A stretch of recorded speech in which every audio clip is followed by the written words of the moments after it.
E eu queria que você abrisse a sua Bíblia no livro de Apocalipse, capítulo 2.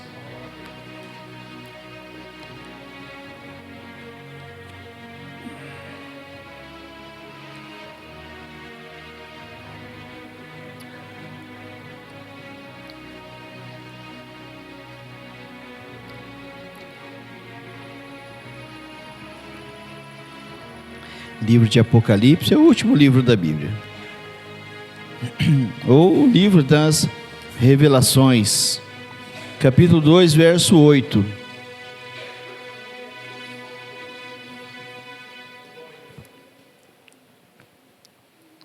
Presta atenção nessa noite, porque Deus quer falar com você. Ele não quer falar com a tua mulher que foi em casa, com o teu marido que foi em casa, com o teu vizinho, com o teu pai, não quer falar com eles. Ele quer falar com você nessa noite. Diz assim: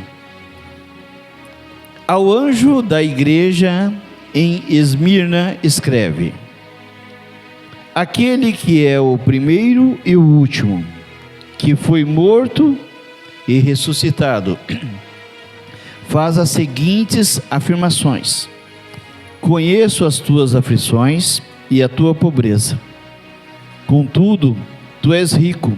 Conheço a blasfêmia dos que se dizem judeus, mas não são. Pelo contrário, são sinagogas de Satanás. Não temas nada do que estás prestes a sofrer. Eis que o diabo está para lançar alguns de vós na prisão, a fim de que sejais provados. E sofrereis perseguições durante 10 dias. Ser fiel até a morte, e eu te darei a coroa da vida. Aquele que tem ouvidos, compreenda que o Espírito revela à igreja. O vencedor de maneira alguma sofrerá a punição da segunda morte. Pai, no nome de Jesus, aqui está a tua palavra, aqui está a tua igreja. Fala conosco nessa noite, Pai, porque nós queremos ser trabalhados pelo teu Espírito, sermos confrontados com a sua palavra, porque hoje é noite de cura, noite de mudança, noite de confronto, noite de transformação. Fala ao nosso coração nessa noite, quebra todo o nosso ego, quebra toda a nossa ignorância, quebra toda a nossa falta de entendimento, Pai. Abra, Pai, os nossos olhos e os nossos ouvidos espirituais, ó Pai. Que os nossos 5 sentidos estejam atentos, ó Pai, à Tua palavra, ao Teu Espírito, nessa noite, no nome de Jesus. Amém. Amém. Essa é uma carta que faz parte das 7 cartas de Apocalipse. É a segunda carta na ordem que ela é apresentada na Bíblia. Ela é destinada a uma igreja que está numa cidade chamada Esmirna.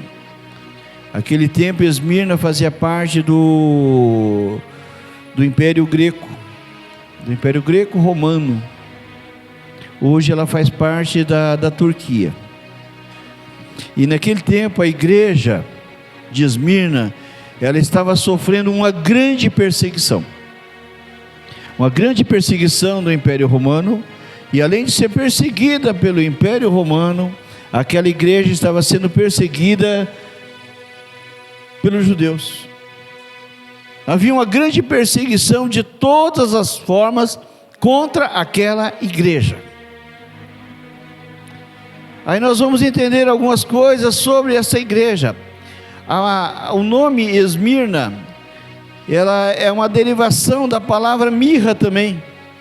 Mirra é uma planta que ela é usada para fazer um perfume, e não só um perfume, mas também um remédio muito amargo, que é bom para o estômago.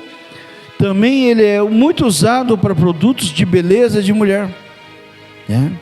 Tanto é que quando a palavra mirrada, quer dizer enrugada, ela é tratada com mirra. Você pega uma pessoa que tem ruga, que tem uma mancha na pele, alguma coisa, você passa mirra para melhorar aquilo.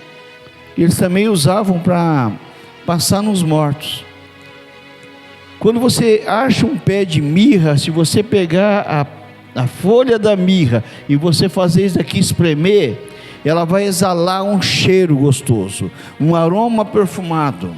E aquela igreja, ela estava na essência da palavra que denominava a sua cidade, que denominava a sua igreja, mirra.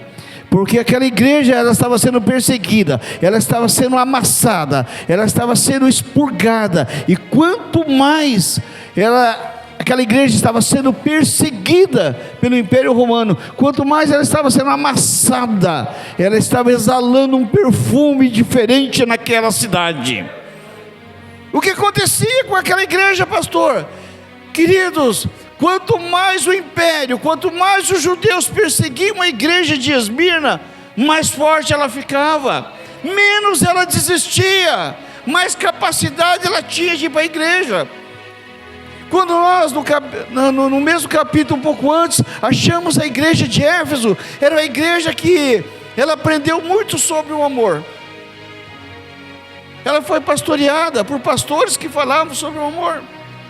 Ela foi pastoreada durante 2 ou 3 anos pelo apóstolo João. E o apóstolo João falava sobre o amor para a igreja de Éfeso.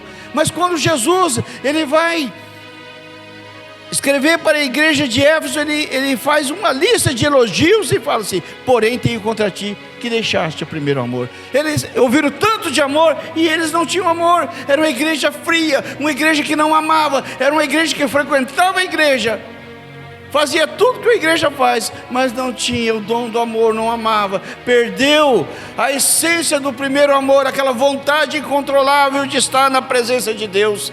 Era uma igreja que quando era atacada, ela fugia. Agora nós achamos a igreja de Esmirna, que quanto mais ela era atacada, quanto mais ela era pressionada, quanto mais ela era acusada, mais ela crescia dentro daquela cidade. Ela não baixou a guarda para o Império Romano, ela não baixou a guarda para os judeus, ela crescia, ela resistia às tentações, ela não fechou as portas, ela continuava pregando o evangelho. Essa era a igreja de Esmirna. E como somos nós hoje, quando somos atacados? Como nós temos reagido? Hoje, o que é o Império Romano na nossa vida, pastor Douglas?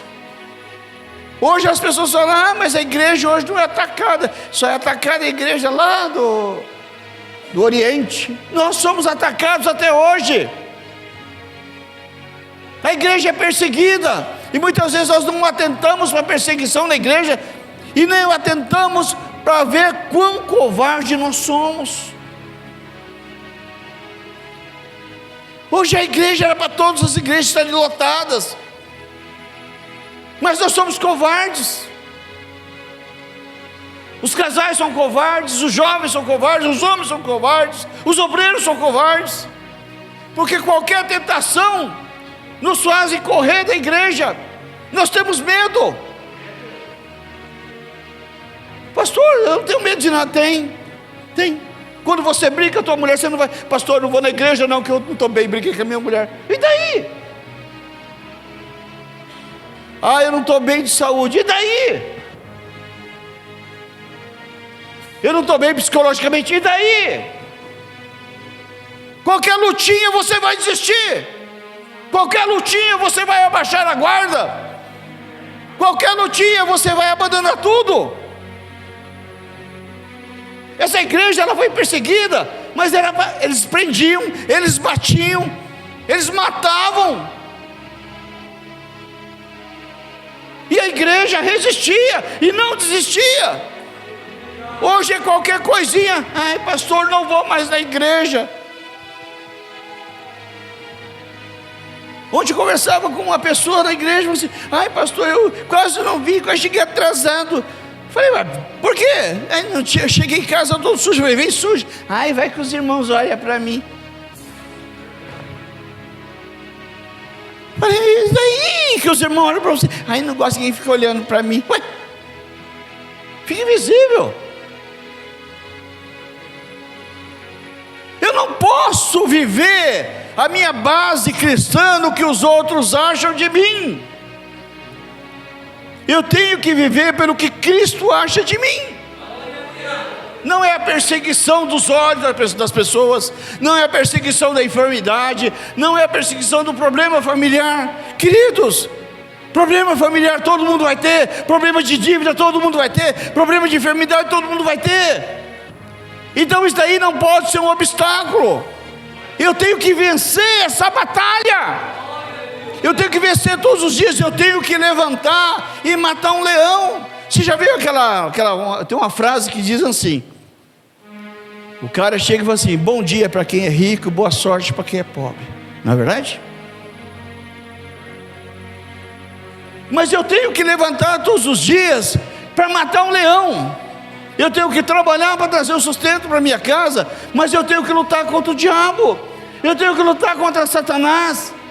E Satanás e o diabo aqui é no grego, não é a figura lá do chifrudo, lá do rabo do tridente, não.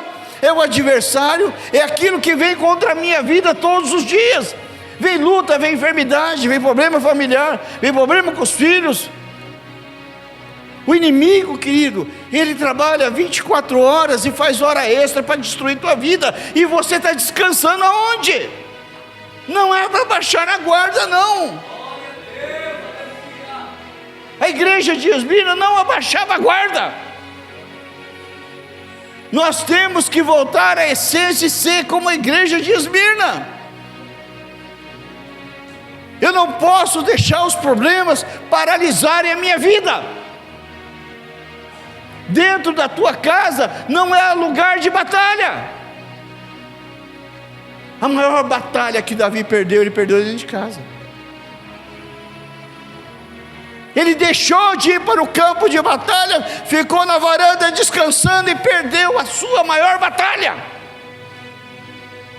Enquanto a guerra, nós temos que estar lutando. Querido, tem uma frase indígena que diz assim: enquanto tiver bambu tem flecha, enquanto tiver flecha tem guerra. Então eu não posso parar a minha guerra enquanto eu estou sendo atacado. Eu estou sendo atacado por todos os lados. Se eu estou sendo atacado por todos os lados, eu tenho que estar em guerra. E a Bíblia diz que Ele me promete agora, Cristo vai me prometer uma coroa incorruptível, uma coroa que não se corrompe. E Jesus estava falando isso em alusão. Esmirna é uma cidade grega, onde tinha aqueles Jogos Olímpicos, onde os atletas, o primeiro, o segundo e o terceiro que chegava, recebiam uma coroa de louros. Mas era uma coroa que com o tempo ela secava, ela era destruída, ela era corruptível.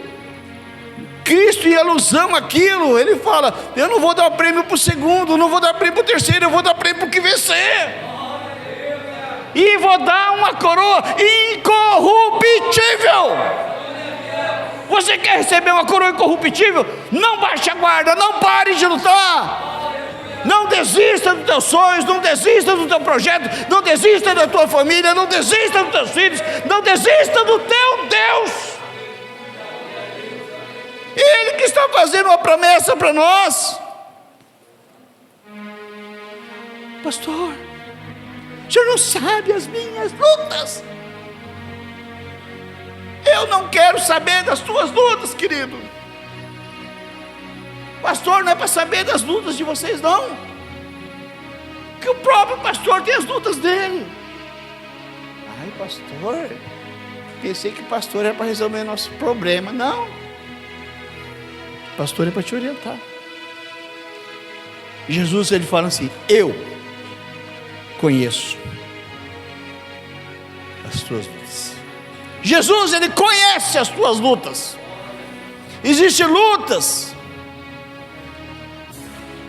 que você só ganha aliançado com Ele. Ele conhece. Tem lutas que você não precisa contar para ninguém. Tem lutas que se ganha sozinho em Deus, na intimidade. Queridos, o pastor, ele pode te orientar. O pastor, ele prega aqui. Queridos, pastor João, Pastor, apóstolo João, ele pregava na igreja de Éfeso, ele pregava sobre amor, amor, amor, amor, filhinhos amados, filhinhos amados. O que a igreja não tinha? Amor. O pastor era ruim? Não. Era a igreja. Era a igreja. A igreja tem que se voltar novamente a Deus, a Jesus. A igreja tem que parar de se firmar em homens, tem que parar de se firmar em placas de igreja, e tem que se firmar em Deus. Quando eu estou firmado em Deus, eu não troco a minha batalha por probleminhas. É assim que estava vivendo essa igreja. Como é que você está vivendo? O que está vindo contra a tua casa, contra a tua vida? Mas as coisas que me chamou muita atenção nesse texto, Jesus ele fala assim: conheça as tuas aflições e a tua pobreza. Mas ele tem uma vírgula ali, ele fala assim: contudo tu és rico. Jesus sabia que aquela igreja, Jesus sabe que você passa por aflições. Jesus ele sabe que você é pobre. Isso aí, as suas aflições, as suas lutas, as suas batalhas e a tua pobreza, é o diagnóstico que a terra deu para você. Mas tem uma vírgula que vem o diagnóstico do céu para a tua vida, e ele diz que você é rico. Você não é o que o mundo fala sobre você, mas você é o que Deus fala sobre a tua vida. Por isso que você não pode desistir, você não pode ir pelo registro humano que dizem de você. Ah, o teu casamento não vai dar certo porque eu conheço esse homem. Ah, eu conheço essa mulher. Isso é o diagnóstico humano. Ah, teu filho não tem futuro, não tem jeito para aquele menino, não tem jeito para aquela menina. Isso é o diagnóstico humano. Mas o que Deus está falando sobre a tua casa, sobre a tua família, sobre a tua vida? Não se preocupe com o que o homem fala, se preocupe com o que Deus fala sobre você. É por isso que você tem que ter intimidade com Deus. Quando você tem intimidade com Deus, você não olha para a direita, você não olha para a esquerda, você olha para a cruz e segue firme em direção a Ele. Você não olha para o que a sinagoga de Satanás fala, você não olha para o que o Império Romano fala, você não liga para a língua mentirosa, você não liga para o fofoqueiro, você não liga para o que o mundo está passando. Você liga porque Deus diz sobre a tua vida. É isso que a igreja tem que voltar a ser novamente. Uma igreja que está passando por luta, está passando por tribulação, mas está firme na presença de Deus. É tão triste quando nós achamos a igreja: ai pastor, está tanta luta, ai é tanto peso, é tanta perseguição, ai não aguento. A igreja de Esmirna era assim: estamos passando por luta, estamos passando por perseguições, estamos sendo traídos, estamos encurralados, mas glória a Deus, estamos vencendo. Tem que ser assim. É que nem a mulher. E daí, mulher, como que está? Como está teu filho, teu marido? Está tudo bem. É de vitória em vitória. Eu não preciso falar das minhas derrotas, eu não preciso falar dos meus tombos, eu não preciso falar dos meus fracassos. Eu falo da minha vitória no meu Deus. Não é assim que funciona. É Deus na minha vida. Porque as pessoas, queridos, elas vão ler a tua vida, não a tua Bíblia. Não adianta você falar que Deus, Jesus é bom, Jesus cura, Jesus salva, se eu não vivo isso. Queridos, ser cristão custa caro. É muito caro ser cristão. Valorize ser cristão, porque é muito caro. Ser cristão verdadeiro, ser cristão que suporta a perseguição, ser cristão que suporta a acusação, ser cristão que suporta o dedo apontado e continua firme com a mente de Cristo. Você tem que ser valorizado, porque existe lá fora um evangelho muito barato, um evangelho de revelação falsa, que está atraindo as pessoas baratas, mas você custa caro, você é rico aos olhos de Jesus. Você não é pobre não. Esse evangelho barato que está lá fora é para atrair mosca, é para atrair gente pobre. Você é rico. Não seja atraído pela mentira, não seja atraído pela facilidade. Passa em frente de uma igrejinha que está parecendo ser de macumba agora, só para você ver. Está todo mundo rodando, batendo baduque, e uma mulher lá na frente. Isso que te digo, Jeová manda falar para você. Anota essas revelações. Vê se é de Deus. Vê se tem transformação. Vê se tem cura. Vê se tem libertação. Vê se tem mudança. Não tem. Ah, pastor, é avivamento. Mentira. Avivamento nunca foi barulho. Avivamento é arrependimento. Vê se tem pessoas arrependidas lá. Vê se tem pessoas com a vida mudada. Não tem. Ah, pastor, mas eu conheço o rapaz lá que era drogado, tudo está lá, já é presbítero, faz quanto tempo? 3 anos. Espera. Tem um amigo meu que pregava aqui em Sarandi, pregava em São Paulo, pregava em Curitiba, 10 anos livre do crack, pregava para tudo quanto é lado. No tempo da pandemia eu estava pregando na igreja, chegou um rapaz magro, de máscara, ficou no fundo da igreja, encostado. Acabou o culto, o obreiro veio, pastor, o pastor quer falar com você. Eu falei, que pastor? Aquele que está lá no fundo, magro. Falei, manda ele lá no fundo que eu vou conversar com ele. Cheguei lá, quando ele tirou, falei, Diego. Ai, pastor, caí. Perdi casa, perdi esposa, perdi tudo. Voltei para o crack. O senhor tem 50 reais para me arrumar? Eu falei, não. Eu tenho a palavra de Deus. Ele falou assim, a palavra de Deus eu conheço. Eu falei, não conhece. Você leu a Bíblia, você nunca viveu a Bíblia. Você nunca viveu a Bíblia. Porque foi alimentado pela mentira de um falso evangelho. Não foi um evangelho de arrependimento. Nunca se arrependeu, nunca mudou, apenas se mascarou, nunca lutou. Na primeira batalha que lutou, perdeu. E eu tenho que estar sempre preparado, querido. A igreja tem que estar sempre preparada. Você está preparado para a batalha? Você está preparado para o luto? Você está preparado para a enfermidade? Você está preparado para enfrentar demônios? Você está preparado? A igreja de Esmirna estava. Tem um filme agora na Netflix, está fazendo sucesso. Horroroso o filme, horroroso, plasticamente horroroso, chama A Libertação. Mas se você pega 90 minutos, 2 horas do filme, você pega 10 minutos de utilidade, pastor. Mas assista. Conta a história de um rapaz, de um menino que estava possuído por demônios. Diz que a história é real. Diz que a história é real. A avó do pastor vai até a pastora dela e fala: ó, está acontecendo isso. Aí a pastora fala assim: essas coisas eu não me meto. Procura outro. Aí aparece uma outra pastora, que se diz apóstola, e vai lá fazer a libertação do menino. O diabo dá uma surra nessa mulher. Arrebenta esta mulher. Queridos, não é porque você frequenta a igreja que você tem um cargo que você está preparado. Mas você é obrigado a estar preparado. Você é obrigado.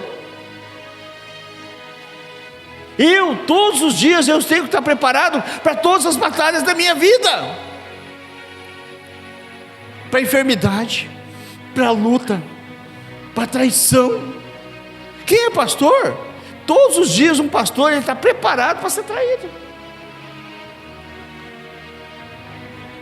As pessoas que mais me traíram até hoje foram as pessoas mais amigas minhas. Mais amigas. Sabe aquela pessoa, foi um casal uma vez em casa, almoçou lá em casa no pastor, como eles amam vocês, nós nunca vai te abandonar. No outro domingo saiu da igreja, não deu uma semana.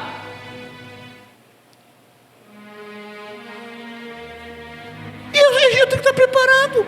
Sabe como que eu faço quando a pessoa quer sair da igreja? Pastor, eu preciso conversar. Fala, eu vou sair da igreja. Eu falei, dá a mão, amém. Mas eu não vai perguntar por quê, para quê? Não me interessa. Não. Pai, em nome de Jesus, libera, tá, dá a benção. Tá. Mas pastor, o senhor não vai conversar? Não. Se você veio, pediu para sair, porque você já decidiu. E o que eu falar não vai mudar a tua opinião. Se vai mudar, é mentira. Então, tchau. Teve um que pediu a bênção, eu fui tchau. Foi, quebrou a cara por lá, um pouco o pastor dele, o novo pastor dele, passou na minha casa. Pastor, o senhor vai atrás da tua ovelha, que está passando problema. Minha? Tua. Você está passando, agora a culpa é tua, se vira. O sangue dele está todo na tua vida, ó, some na minha casa. Desse jeito, eu tenho que estar preparado todos os dias para enfrentar todos os desafios. Querido, pastor, mas eu não sou nem obreiro na igreja. Não interessa. Quem diz que a luta só vem para o obreiro? Você tem que estar preparado para tudo. Se levantar um demônio na tua casa agora, você não vai ligar para o pastor Douglas corre aqui que o negócio está voando panela, os vidros estão quebrando, a geladeira está tremendo, o moleque está rosnando, o gato está pulando de casa em casa, a mulher está querendo me matar, deve ser o demônio aqui dentro. O senhor vai vir, o pastor Douglas está lá em Maringá, irmão, daqui umas 2 horas eu chego aí. E aí?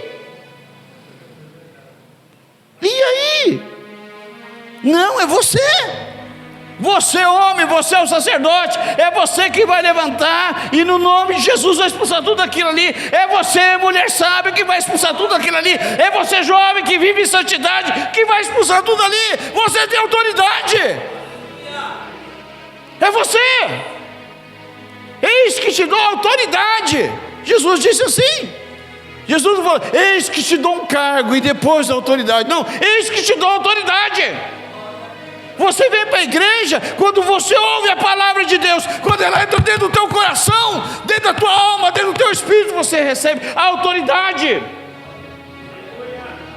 E a igreja de Esmirna recebeu a autoridade, e ela colocou aquela autoridade em prática.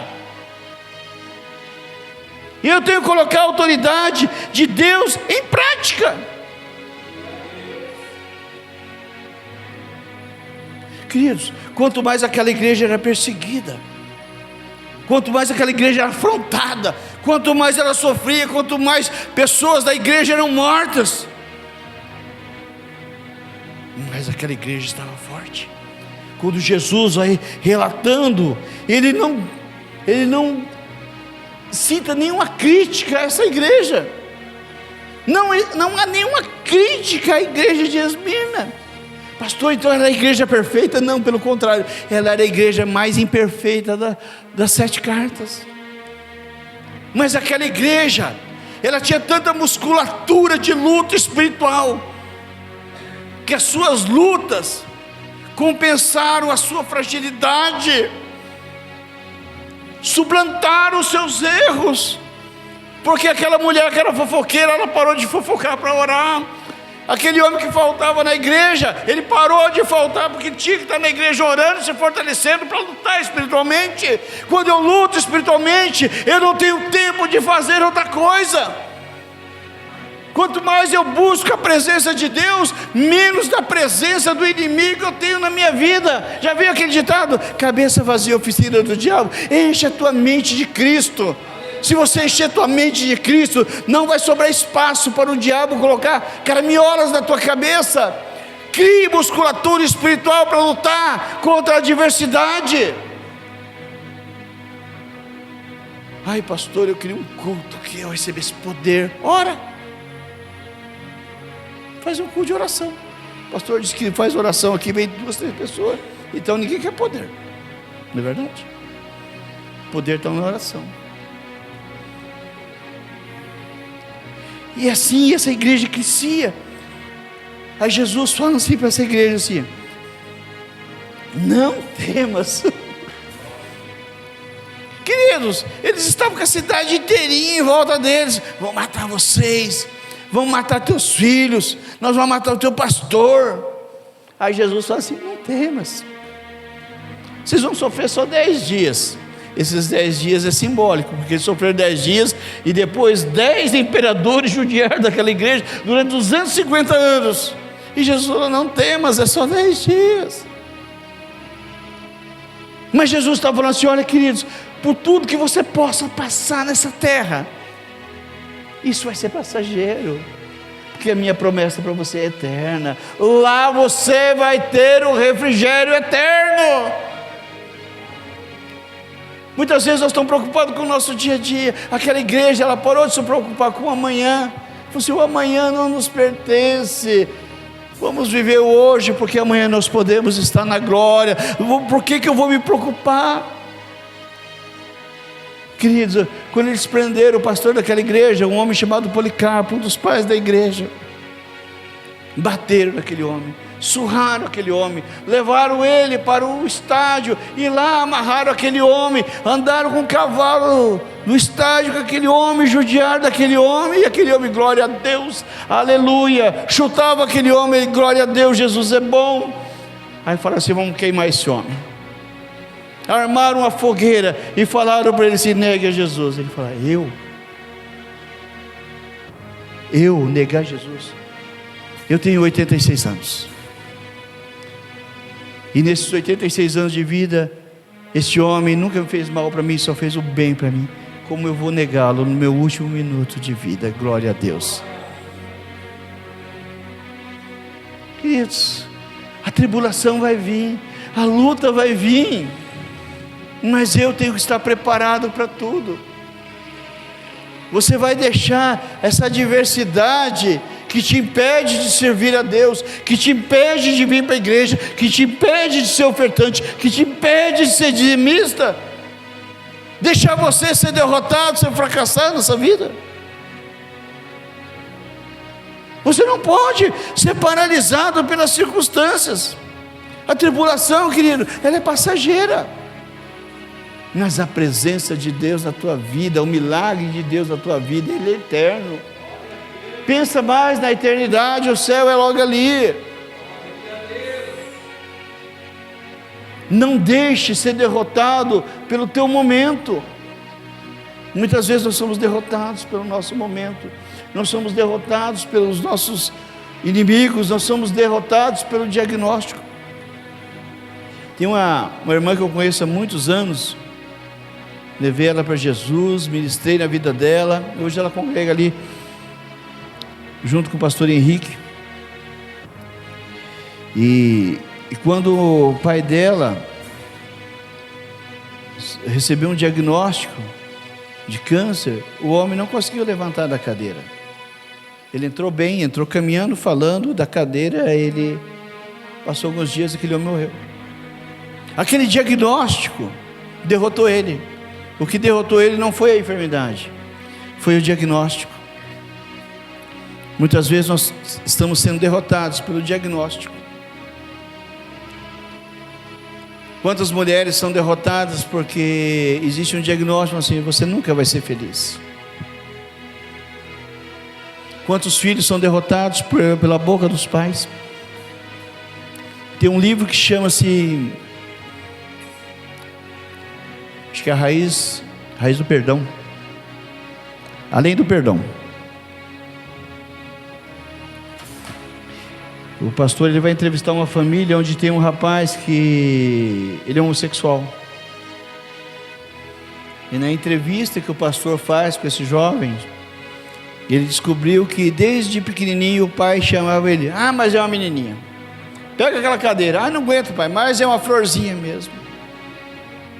E o pai foi dando tantos adjetivos para aquela criança, que aquela criança, ela cresceu daquela forma. Quantas meninas que hoje são mulheres, mas tiveram um diagnóstico da avó, do vô, do pai, da mãe negativo, e hoje não tem vida nem sexual, nem vida profissional, nem vida afetiva, nem vida maternal. O útero enrijeceu e não são nem mães. por causa que receberam diagnósticos. Isso daí trouxe derrota para a vida. Então o que eu ouço, os ataques e os contra-ataques que vêm contra a minha vida, eu não posso deixar trabalhar dentro da minha vida, eu não posso deixar entrar dentro da minha casa, eu tenho que estar sempre preparado para a luta. Queridos, você sabe o que tem matado os crentes hoje? Crente guerreiro fora da igreja sem o general. Tem mulher, pastor Douglas, que ela não ora pelo marido, mas ela é mulher de oração na igreja. Eu até falar para minha esposa, falei isso na igreja ontem.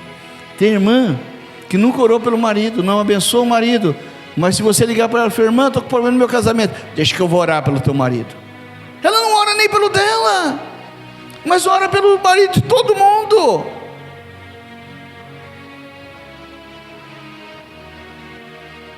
E vice-versa, tem homens também na mesma situação. Aí são derrotados, não sabem por quê. Está pegando um peso que não é dele, uma luta que não é dele, algo que ele não está preparado para lutar. Mas uma coisa eu sei na minha vida: Jesus, ele se identifica comigo. Jesus, ele se identifica com você, porque ele conhece as tuas aflições. Ele se identifica com você. Se Jesus se identifica com você, recorra a Ele.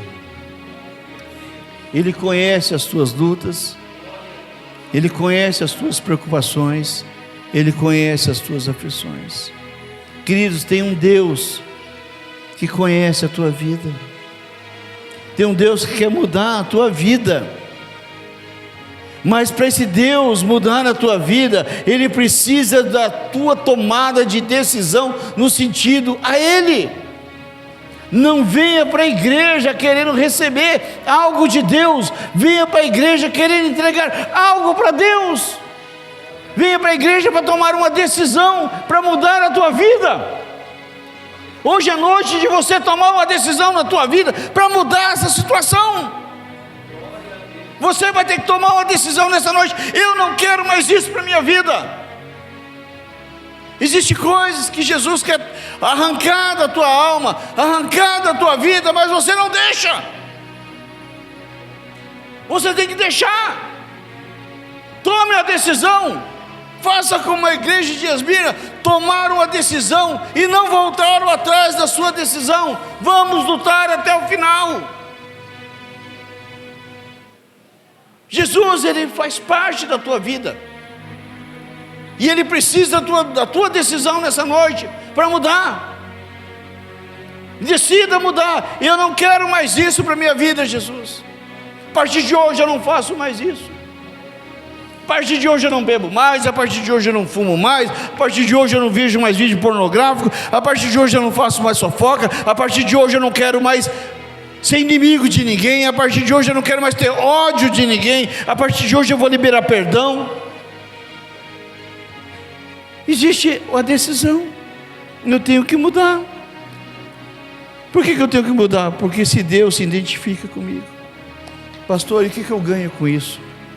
A parte B do verso 11: o vencedor de maneira nenhuma sofrerá a punição da segunda morte.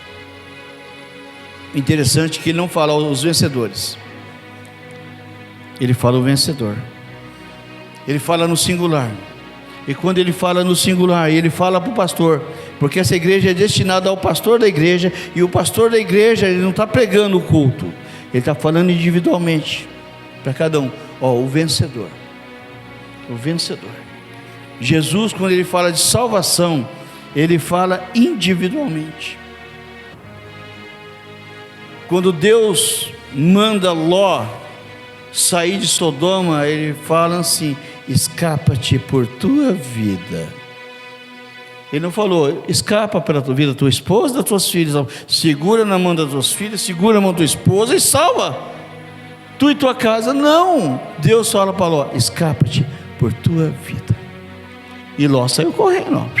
As filhas, a mulher boba, eu para trás, morreu. Mas ó, cada um por si, Deus para todos. Corre, ó. Salvação é individual. E Jesus está falando assim: o vencedor. E quando ele fala o vencedor é você. Ah, pastor, e minha mulher? Deixa ela, vence você. Se ela não quer vir, deixa ela. Pastor, mas meu marido, vence você. Vença. Alguém na tua casa vai vencer primeiro. Se você vencer, mulher, o teu marido vai querer vencer. Se o teu marido vencer, o teu filho vai querer vencer. Se o teu filho vencer, a tua filha vai querer vencer. E você vai ser uma família vencedora. Olha o exemplo de Josué. Josué estava na frente de uma multidão de milhões de pessoas. Ele gritou bem alto: calem-se, fique quieto. A partir de hoje, eu e a minha casa servimos ao Senhor? Não. Serviremos ao Senhor. Ele estava servindo, mas ele estava profetizando que através da vida dele, a esposa estava mudando, os filhos estavam mudando, a sua casa, a sua tribo estava mudando, mas ele começou: eu e minha casa serviremos. Ele servia, mas a casa dele iria servir. Comece por você, fale: eu vou servir ao Senhor, eu vou mudar, eu vou ser transformado, eu vou vencer. É assim que começa a mudança. Não espere. Eu gosto muito de contar uma história que aconteceu comigo. Eu ministrava na vida de um casal de jovens recém-casados com uma criancinha, e eles pararam de ir para a igreja, e o pastor falou: Valmir, vai lá. Quando é bom, é sempre comigo. Todo o pior caso de qualquer igreja é comigo. Tanto é que tem umas igrejas aqui em Maringá que parece que eles mandam para mim. Aí eu vou lá, ajudo, eu e a pastora ajuda. Aí você vai para a pessoa: vamos para a igreja? Não, vou para a minha. Ai, ali quem orou, quem visitou, sabe? Quem jejuou fui eu, né? Aí na hora de... lá tem ar-condicionado. Então vai, filho. Hoje eu já não vou. Quando falam assim: pastor, visita fulano. Tem igreja? Então não vou. Deixa, manda o pastor. Mas eu fui visitar esse casal que era da igreja a qual eu pertencia.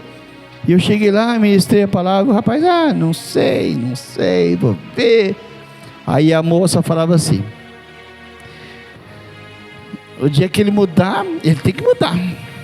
Se ele mudar, eu mudo. Se ele fazer, eu faço. Se ele for para a igreja, eu vou. Mas enquanto ele não mudar, eu não mudo. Passou algum tempo, o rapaz mudou, glória a Deus. Mudou de casa, de mulher, de vida, de família. E ela continua na mesma. Ele mudou! Ele mudou! Eu tenho que mudar. Eu tenho que ser como uma igreja de Esmirna. Eu mudo. Eu mudo. E quando eu mudo, todo mundo muda. Feche seus olhos essa noite.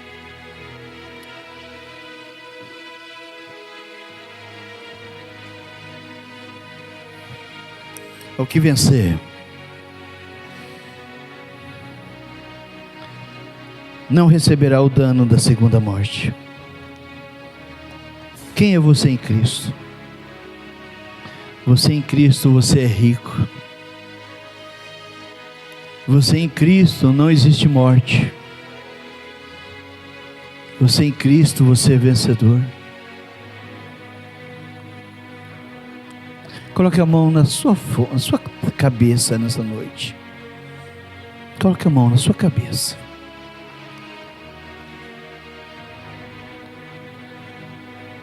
Quem você tem sido? Como você tem enfrentado as lutas? Como você tem enfrentado as perseguições? Como você tem enfrentado as tragédias, as doenças? Como você tem enfrentado? Você está preparado para enfrentar tudo? Você está preparado para o luto?